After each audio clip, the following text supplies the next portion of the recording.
Maremé, Maremou. Le thème de cette conférence porte sur l'itinéraire des Soninké, Gili Mantambare Sine. Gili Mantambare, le déluge. Le Soninké commence son calendrier Gili Mantambare Sine. Moins 13 000 ans selon les spécialistes. Le Mantambare a une signification, c'est-à-dire me, o, aha, double action, t, origine, ba, opposition, ré, c'est Dieu. Double action de l'eau qui a pour origine l'opposition à Dieu. Puisque cette langue est monosyllabique, chaque mot, chaque syllabe, chaque lettre a une signification. C'est la langue du symbole, c'est-à-dire le tagomantier, l'autre nom de Mahadinka ou de Terra Neter, l'ancêtre fondateur de l'Égypte prédynastique, Ce que nous pouvons démontrer avec le principe des peuples anciens, Sa, Ha, Ra, corps, âme, esprit. Principe des peuples anciens, avec la formule de la certitude, Ja, Ha, Ra, Jaharang en Wolof. Les initiés mandingues appellent la langue soninké Soma Horo. Soma veut dire aîné, langue commune des rescapés du déluge, c'est-à-dire le Sunu Nke. Sunu, c'est l'autre nom de Aswan. Aswan, c'est la communauté, le marché. Donc le Nke, c'est le parler, le je. Je, c'est le pronom personnel de celui qui se présente. Je pense, donc je suis.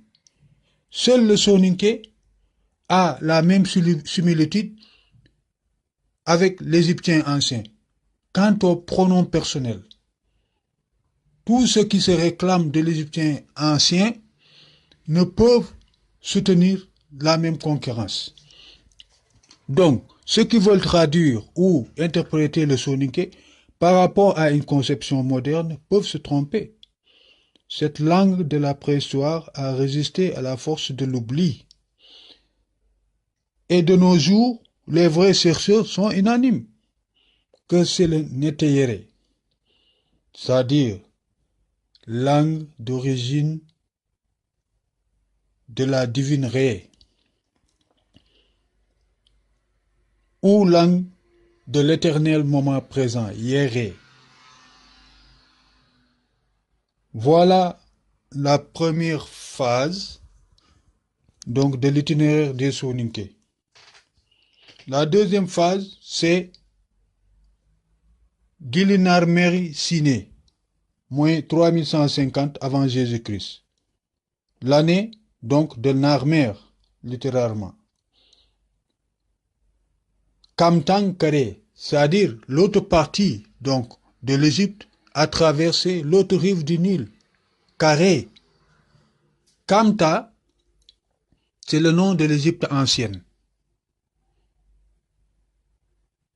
Les Soninké s'appellent eux-mêmes entre eux Khanto, ceux qui sont de Kamta. Les Égyptiens sont les Khanto. L'Égypte c'est Kamta.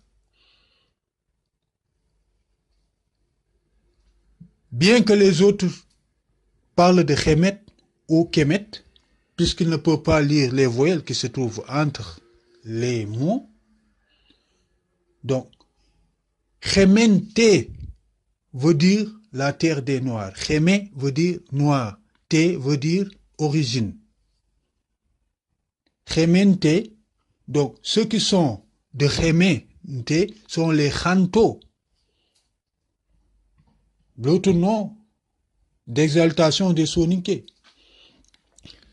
La troisième phase, la plus importante, c'est la phase de Djoser, troisième pharaon de la troisième dynastie, moins 2700 avant Jésus-Christ.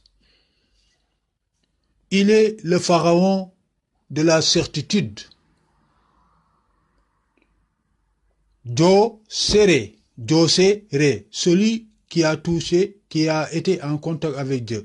Jose veut dire être en contact en soninké avec Ré, Dieu. Jukuntua, Sare, Khore.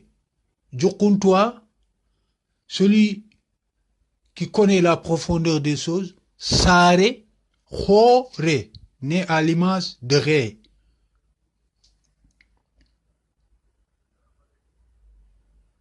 DSR en abrégé. Certains disent Driss ou Idriss. Puisque durant son règne, que le monde a changé. L'écriture,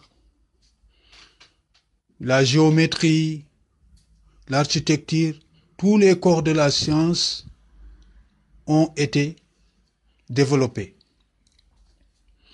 Et c'est durant ce moment que le mythe du Ouagadougou Bida